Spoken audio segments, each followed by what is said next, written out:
It is Thursday morning, and we are lucky to be joined by Natalie Fertig. She is a well-known journalist who's covered cannabis on the federal level and cannabis policy. And she was in the room yesterday at the DEA rescheduling hearing. Natalie, was it as exciting as it seems from the outside? It's scintillating. I legitimately almost fell asleep. I'm gonna be so honest with you guys. And you've been in lots of hearings, like lots of really dry hearings before in your life as a journalist. Yes. Where does this rank as on the dry scale? I would put it in the lower, third, some of the driest for sure. Yeah, like most boring. Can we not to play This Is Your Life and do the wavy thing, but I was doing a little research before we came on, and this is you on C-SPAN September 5th, 2023. Yeah. So almost 3 full years ago. This is when the Health and Human Services recommendation to reclassify cannabis came out.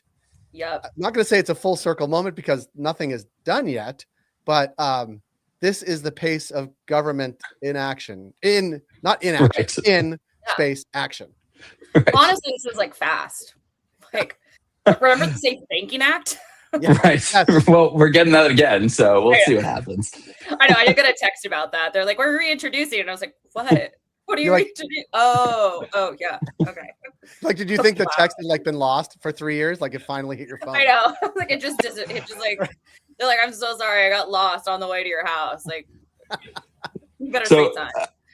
Natalie, for those of us who aren't in DC, tell us a little bit. Again, I love the stage setting. I think right before we were talking, you said a little bit extra large church pews, your phone's not allowed in. Tell us a little bit about what the room is like as you walk in at 8:30 in the morning. So, well, for starters, the DEA headquarters is in Pentagon City, which in greater DC is just known for having a giant mall. So it's in a kind of a nondescript office building across the street from this big mall. And I was I don't know where I'm walking right now. I was I'm about to go under an overpass. And there's a giant, most of it's the DEA museum, which is actually fairly interesting. But they just take you down a back corner. You have to get get approved, get a special name tag. You have an escort the entire time. So there's someone who's watching you as a reporter. I mean, they're very nice, but they're don't walk off kind of thing. And yeah, it's just a super nondescript courtroom down a bunch of halls. You can have your phone on you, but you can't take it out in the courtroom. If you take it out, they'll be get out. You can't have your laptop. It's just maybe 6 pews on each side with an aisle down the center. But these pews are giant pews. They're made for giant human beings. I'm 5'6" and my toes couldn't. I was what is happening? DEA agents. I'm my little tippy. I'm on my little tippy toes on the floor. So I'm just crossing my legs. I look over. There's other dudes in suits with their legs crossed. We're all too short for these pews, and they're so deep. They're if I want to put my feet on the ground, I have to sit on the edge of the pew and I don't know. I was I'm not sure who these are created for. I don't know what we're doing here. You could sail this as a boat. I don't know what we're doing. And so you can't pull out your laptop. So I have pages and pages and pages. Oh, that was the end. But pages and pages and pages and pages of notes, which I partially took to keep myself from falling asleep. Because I was just maybe if you've never heard anything about cannabis science before, it might be interesting. But they're just reiterating all of the studies that we have heard for a decade, right? They're just going through it very methodically because they're trying to create, both sides are trying to create a very specific argument.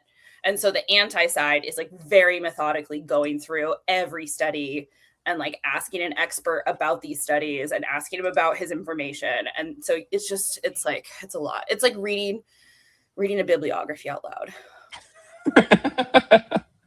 That's a great line. We're going to clip that quote. Yeah. For people who think that reporting in DC is House of Cards. Thrilling. It's not. It's sitting cross-legged on the world's largest pew in a strip mall in Pentagon City.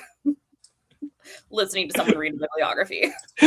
Not quite a Netflix special. Not quite. Natalie, talk about some of the testimony you heard yesterday. You wrote a little bit about it in our newsletter this morning. Laura Stack, the founder of Johnny's Ambassadors, Dr. Kenneth Finn, a pain management specialist. Just talk a little bit about what you heard in the courtroom and maybe what came up in the cross-examination. I'm laughing because like I was so excited for the cross-examination because like from a political reporter perspective, that's where I was going to learn something. Like what the opposition is doing.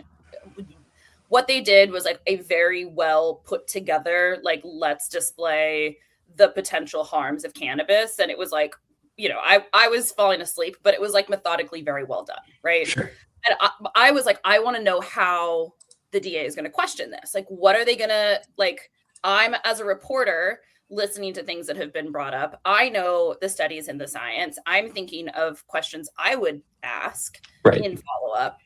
And I'm like, what's the DA going to do? What are they going to ask? What are they going to key on? What are they going to be like, okay, Dr. Finn, you said this about your time in practice, but what about this? Or what about this? Or did this scenario come up? They asked 3 questions the entire time. 3 questions. 3. It was 3. It was so fast. I was like, wait, that's it? Wait. So, and I was like, I didn't learn anything. Holy crap. But then I thought about it later, and also listening to Jay talk and looking before as we were starting today, and reading over some of the accounts of other folks who've been in there and texting some of my sources who've been in there. Yeah. And it really seems like they're just like, we have one or 2 points to prove. Right. Like, 1, that it doesn't kill people. Right.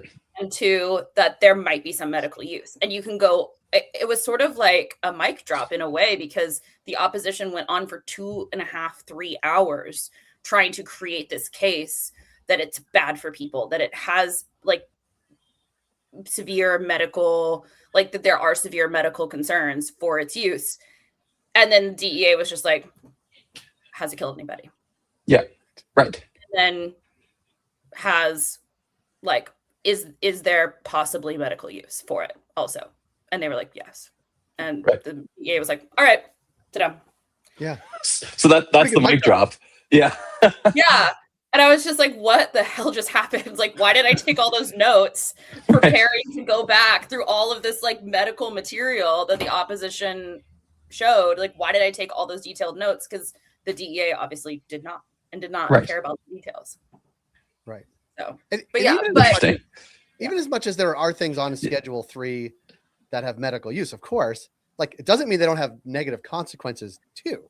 It just, there needs to be a medical, a medical. So like, right. And that was honestly like the first, like both interviews brought up really important points. Like, you guys know my reporting. I have reported extensively and like early on about the possible harms to teens, especially from high potency use.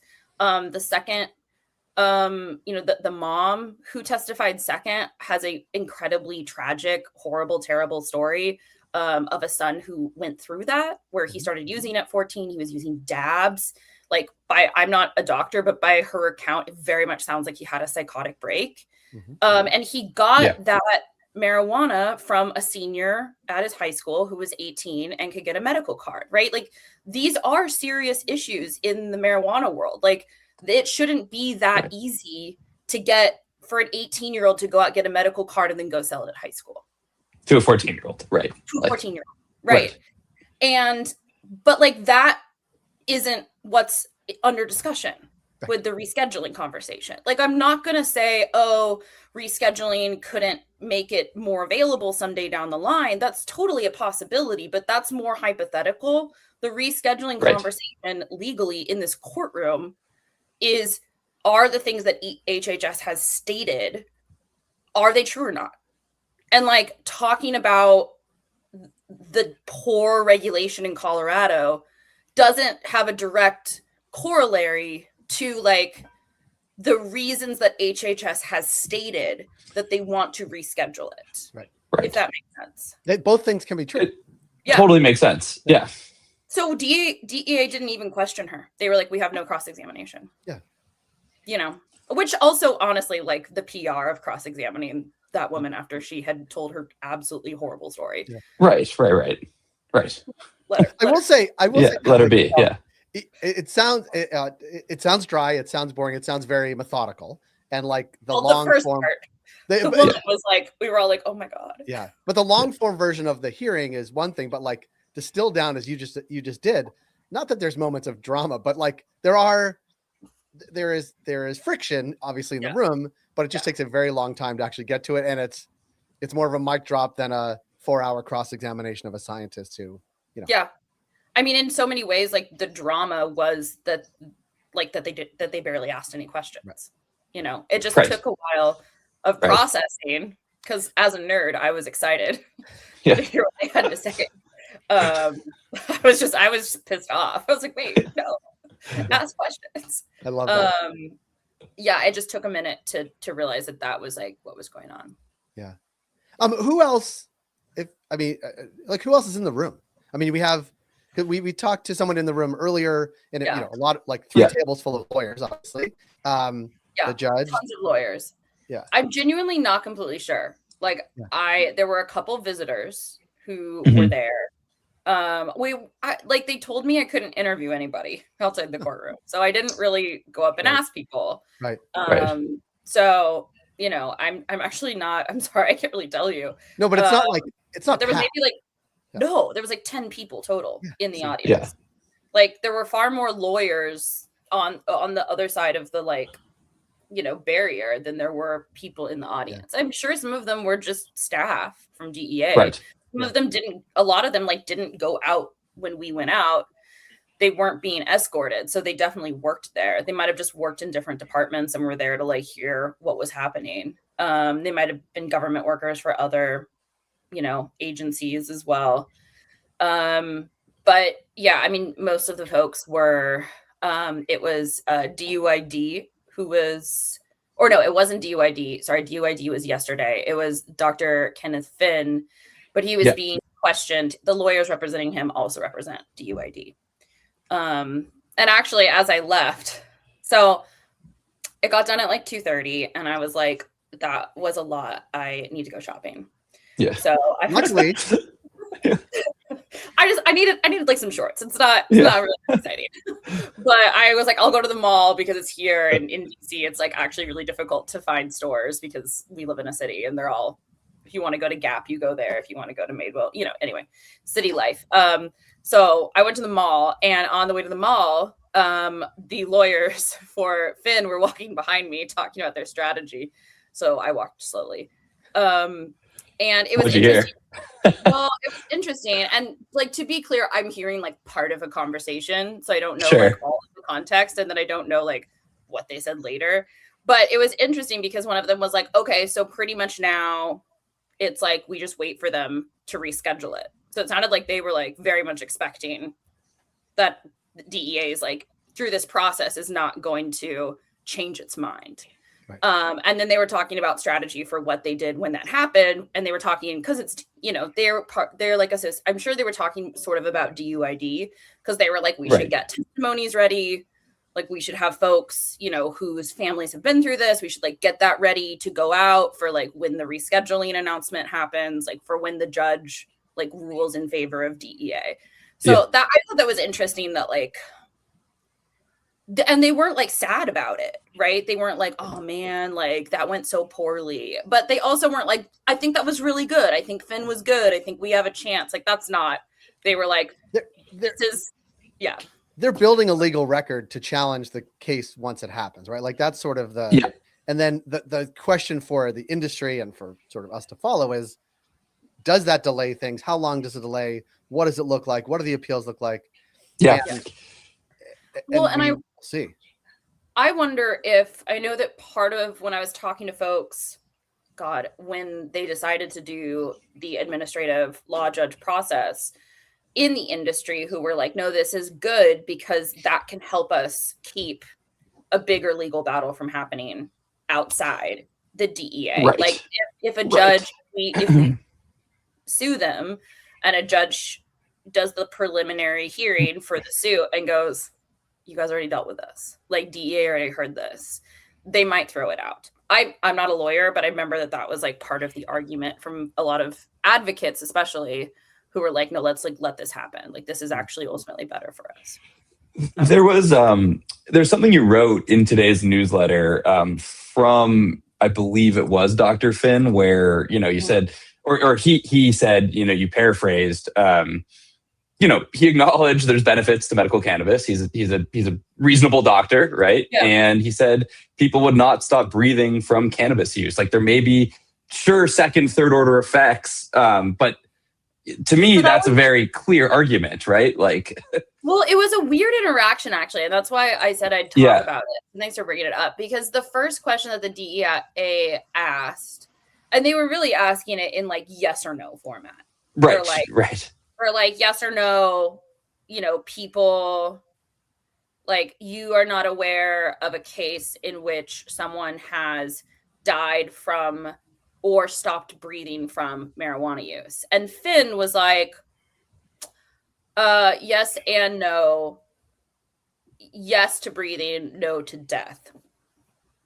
And then the DEA was like, okay. And then they just amended the statement. So they were like, you don't know of a case where someone has stopped breathing from marijuana use. And he was like, I don't know of a case of that. And I was like, wait, did we just let the death thing? We didn't like loop back around and ask questions about him being like, no, I do know of cases where people have died just from marijuana use. Because last I heard from NIDA, that was a no. But again, I haven't been doing cannabis as closely for the last like 10 months. I was like, something could happen. No, I certainly have not heard that either. Right. Yeah. And I was like, we don't want to interrogate that. I mean, I guess technically the DEA probably doesn't want to interrogate that if they're actually trying to win their argument. Interesting. Super interesting.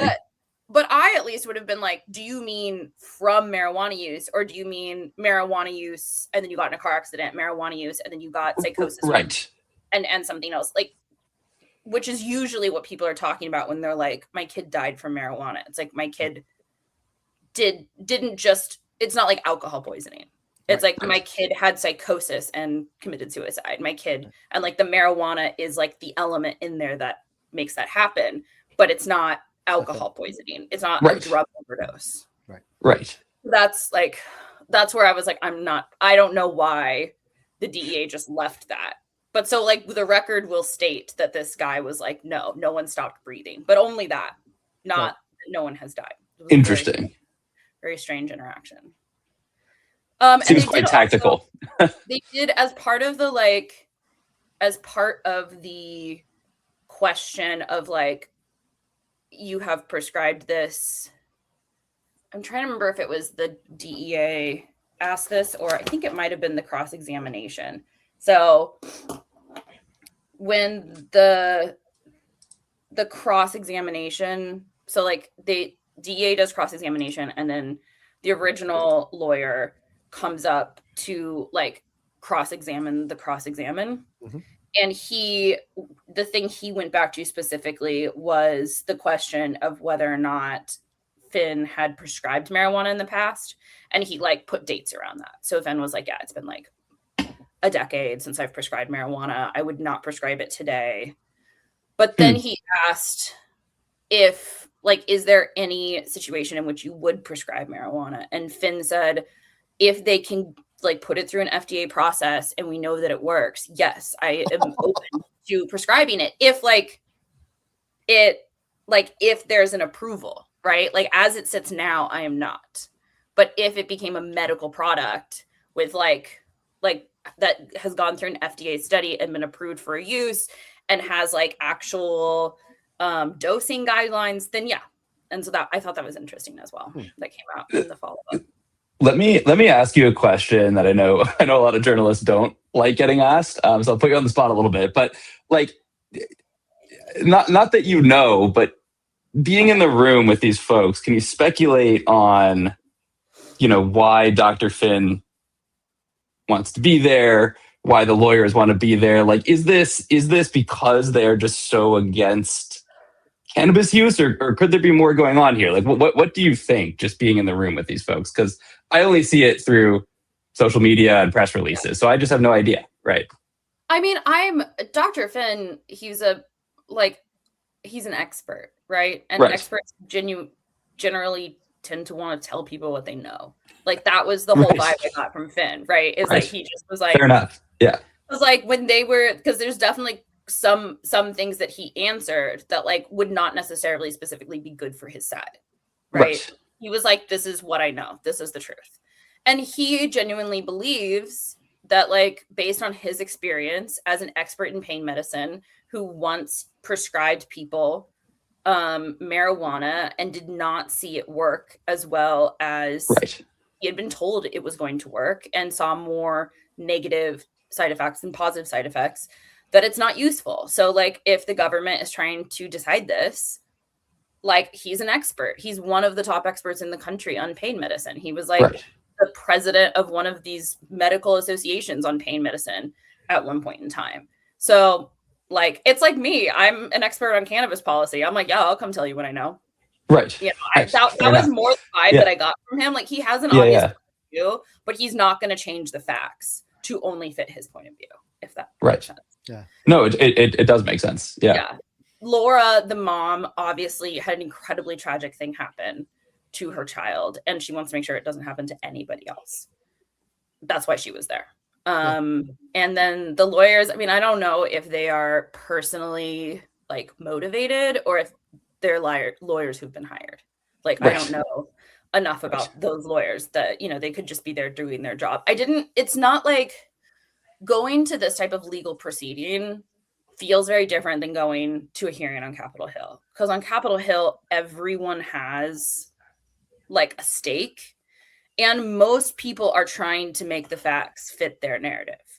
In a court, like, you stand up there, you take a vow. Like, the judge asks you to like vow to only tell the truth, right? You're sitting there talking to a judge. Like, it's a different situation.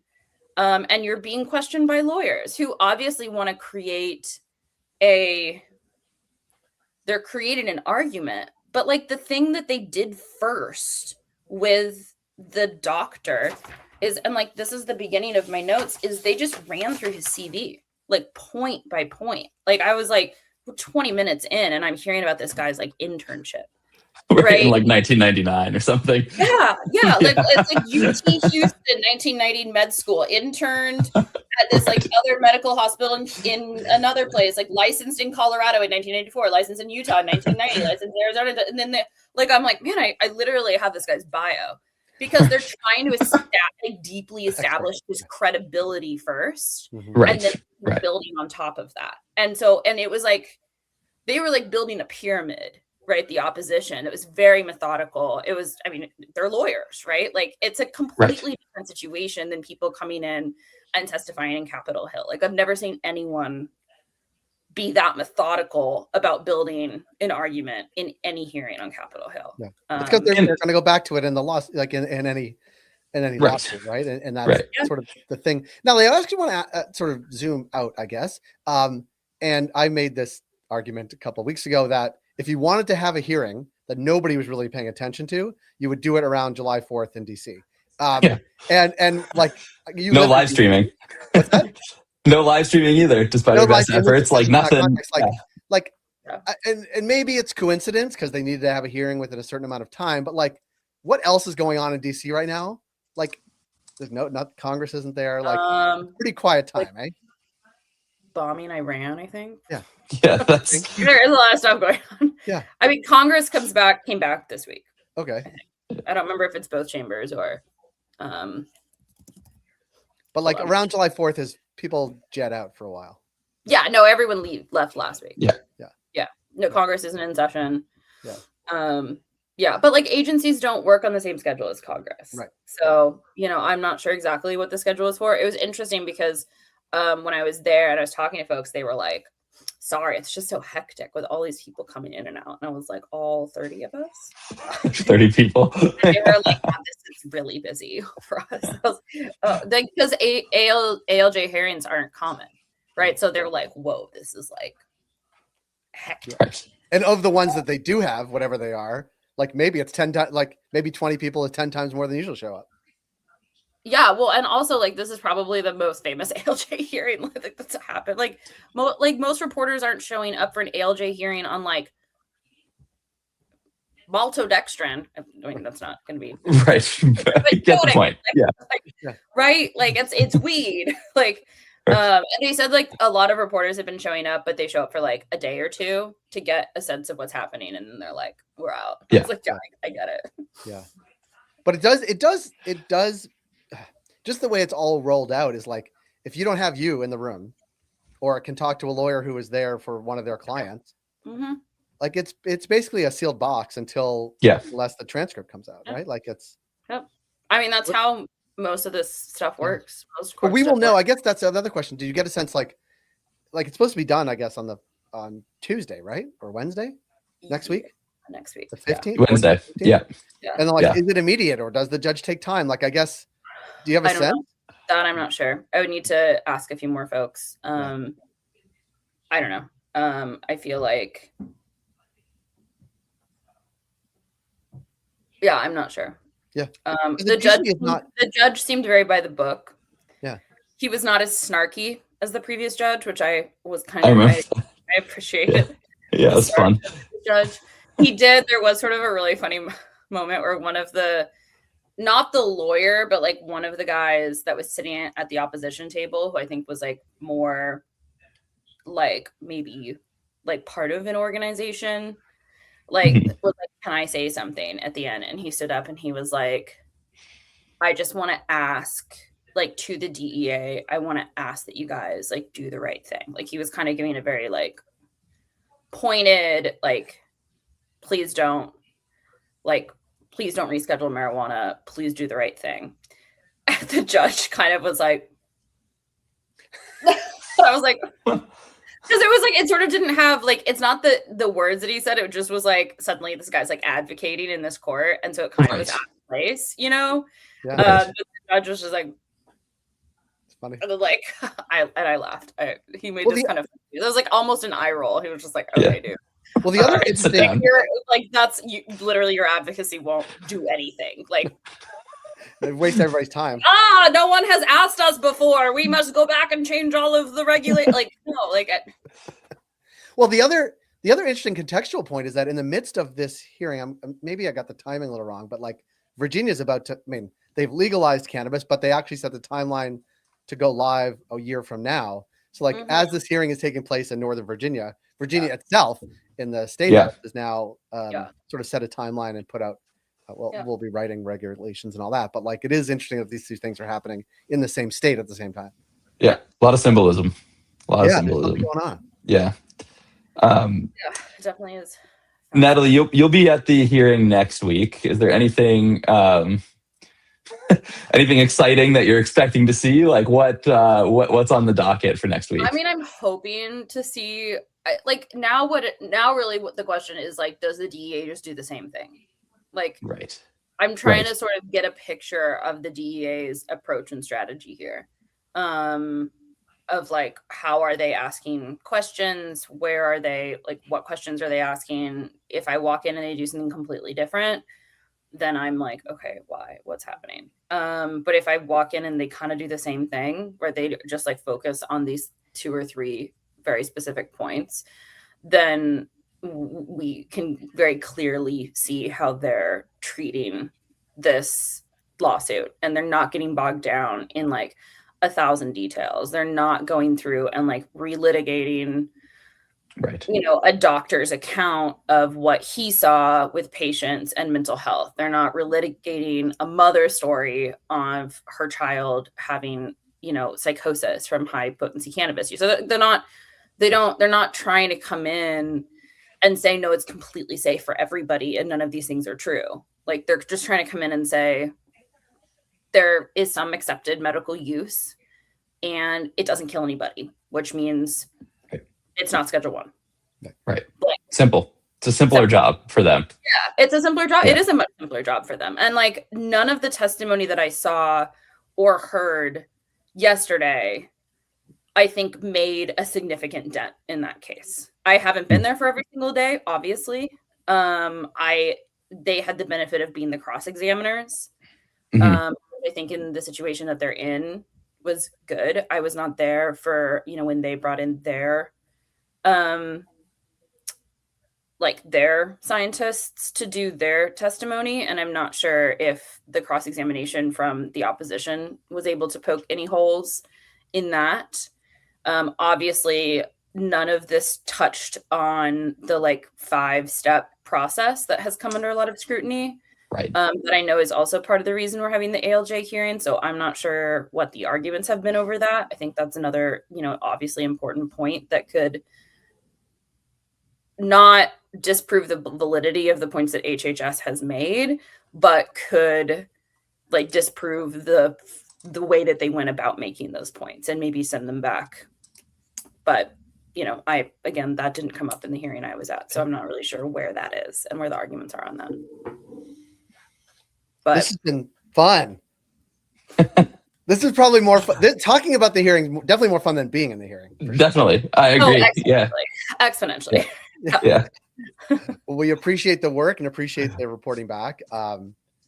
It sounds like, and it does sound like a pretty unique place to be at a very unique place in time. So yeah, no, I'm glad I'm glad I'm going. I mean, I've covered this for so long that it would feel weird for it to be happening and not be there and not be in on it at all. So it is history. I mean, at the end of the day, it is those hearings can be dry and slow, but this is the reality of how history is made. I also feel like cannabis people are so starved that they're this thing that won't actually legalize cannabis. It'll just change the regulation this tiny bit. It's historical, guys. Right. It's kind of true. It is technically, factually. But Natalie, you're gonna love the dramatic reading Jeremy and I are gonna produce following this with the record. Yeah, that's right. Like a docudrama. We're gonna hire actors. It's gonna be a whole vibe. Yeah, that's right. We're gonna recreate it at MJ Biz. This is gonna. Have you guys ever gone to Independence Hall and done the little where they have the desks light up and you have they're doing his little reading and then the other desk lights up. You guys should do that. You should do the recreation of this courtroom. Yeah, in 21, 26 we'll have that. So. Yeah. Just have little light up things. The DEA said. Yeah. We're gonna build a rescheduling museum. Okay, the DEA museum is actually really interesting. This is an aside, but when I was a baby reporter, before I worked at Politico, I was the videographer for someone who decided that they were going to do a story about the DEA museum because it was closing and reopening in the location it's in now. So we went to the old location, and after we did the walkthrough with the DEA museum curator, she was like, "Do you guys want to see some cool stuff that we keep in the back?" Obviously, of course, DEA. Duh. So she just starts opening cupboards, and it's cocaine. We're what? Just in the cupboard. Just drugs, yeah. And then she takes out, oh my God, why am I blanking on his name? The famous Mexican drug cartel lord guy. El Chapo? Yeah, they take out his death mask. Wait. El Chapo. Yeah. Is it El Chapo? Or Escobar. Escobar. Yeah. Escobar's death mask. Yeah. Which is when someone dies, they do a mask of their face to prove that they died. Because he wasn't brought back to the United States, but the United States was we need to know he's actually dead. And so they do a mask of their face, a very so she's here's the mask that the Mexican authorities sent back to the United States to prove he was dead. I mean, it's pretty amazing. Pretty awesome. It was crazy. Unreal. It's funny though, because they said to you, do you want to come in the back and see where we keep the really cool stuff? That's the question I often get when we go to big cannabis grows too. I'm like, yes. Yeah, we want to see that stuff. Me there. Yeah. Yes. I don't know about you guys, but a decade as a cannabis reporter, I would just go to someone's house and they'd be like, "Do you want to see my grow?" And I'm I'm here for a party. I'm sure. And I'm like, okay, yes. No. Yeah. And sometimes it would be wildly illegal, and I'm like, okay. Yeah. Although I'm I don't know what I'm I'm a reporter. I'm not gonna write about your super illegal weed grow in the attic of your DC row house, but buddy, this is more than 2 plants. Well, except DC now, it's it is quite that is what the grows are so small in DC, the legal ones. That they are in locations that are weird. No. Oh yeah. Anyway, I'm like, just like, why Anyway. does everyone want to Well- show me their illegal shit? But Well, Natalie, appreciate reporting on this. And we look forward to more. Yeah. Yeah. What else, Jerry? Anything? No, I think we're good. Yeah, we'll have a story from Natalie next week. So be on the lookout for that, and we're excited to see what comes of the hearing. Although it sounds like the DEA is not going to have too many questions going forward. So It's okay. yeah, Hey, they're the experts, I guess. So Yeah. Natalie, they might totally surprise us. They might come in with like 200. They might be watching right now and they're like, we got to mix it up. oh shit, yeah, we gotta, yeah, we're yeah, gonna make Natalie fall asleep. yeah. We're gonna make Natalie fall asleep next time. They're going to be watching me next time. They're going to be like, staring me down in the back of the We're courtroom. like, we heard what you said. I'm like, I just slept poorly the night before. I'm sorry. It wasn't my fault. All right. Well, thank you so much. We'll connect with you soon. Jeremy, thank you. And everybody, we will be back tomorrow with This Week in Cannabis News with our friends at High Spirits and Cannabis Musings. All right. Thanks, everybody. Thanks, guys.